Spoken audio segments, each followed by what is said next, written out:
आत्मीय भाई बहनों, सादर प्रणाम। आज हम जिस प्रसंग पर चर्चा करने जा रहे हैं बड़ा महत्वपूर्ण है।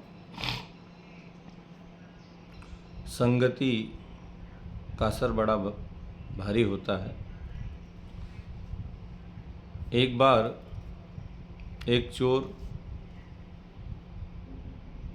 जिसका काम ही चोरी था, योग संयोग से वो सत्संग में पहुंच गया। पंडित जी कथा सुना रहे थे, सत्संग कर रहे थे, ज्ञान चर्चा हो रही थी, लोगों के जीवन के उद्धार की चर्चा वो कर रहे थे। मानव जीवन हमें प्राप्त हुआ, उसका हम कैसे उपयोग करें, इन विषयों पर और कर्मफल की व्यवस्था पर चर्चा कर रहे थे। वाणी इतनी प्रबल थी, लोग सहज उससे प्रभावित हो रहे थे, चोर भी उससे प्रभावित हुआ। कथा समाप्त हुई, सब लोग अपने अपने स्तर से गुरुजी से, जो वक्ता थे, उनसे भेंट कर रहे थे। सब बारी बारी से अपनी अपनी बात रख रहे थे। योग संयोग से सारे लोग आगे बढ़ते जा रहे थे। वो चोर भी उनके पास पहुंचा और गुरुजी को सच सच बता दिया। सत्संग का प्रभाव था। उसने कहा, साहब मैं एक चोर हूँ, मेरा काम ही चोरी करना है, पर आपके जो वाणी थी, वचन थे, वो बड़े मेरे को प्रभावित करे। आप ये बताइए कि मैं क्या करूं। भाई मेरे पास तो इसके अलावा कोई काम नहीं है, पर फिर भी आप कोई मेरा मार्गदर्शन करें, सुझाव दें, मुझे क्या करना चाहिए।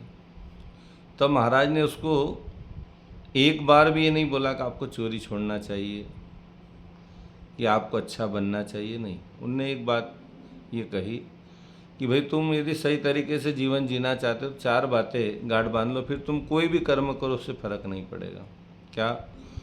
पहली बात उनने कही, कभी किसी गरीब के घर चोरी मत करना।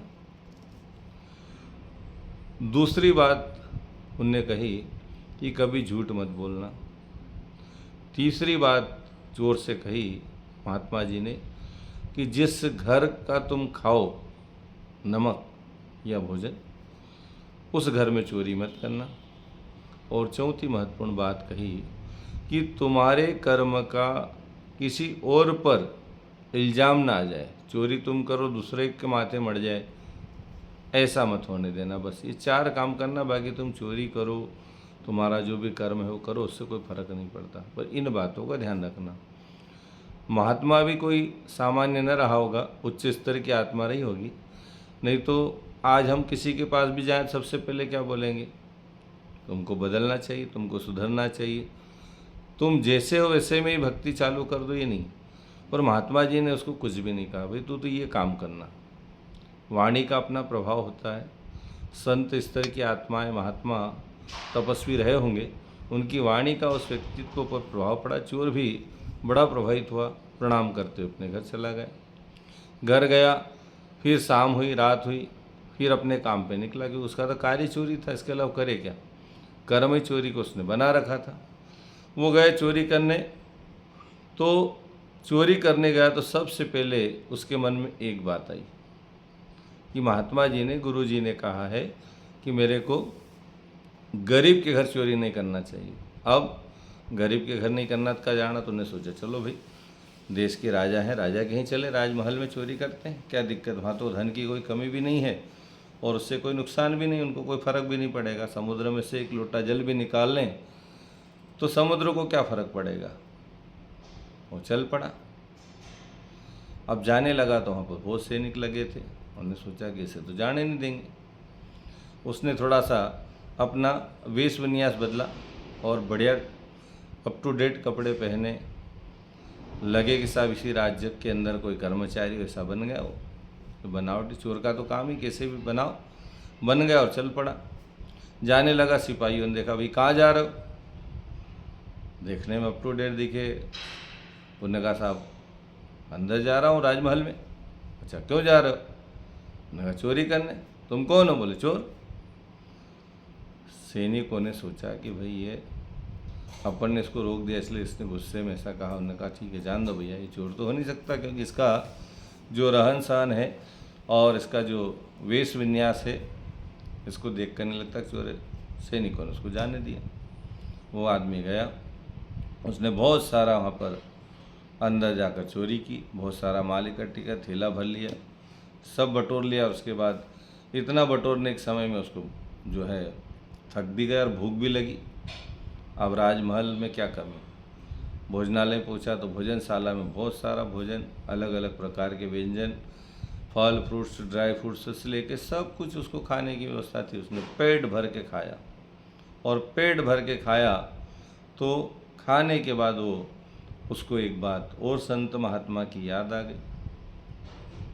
क्या याद आ गई?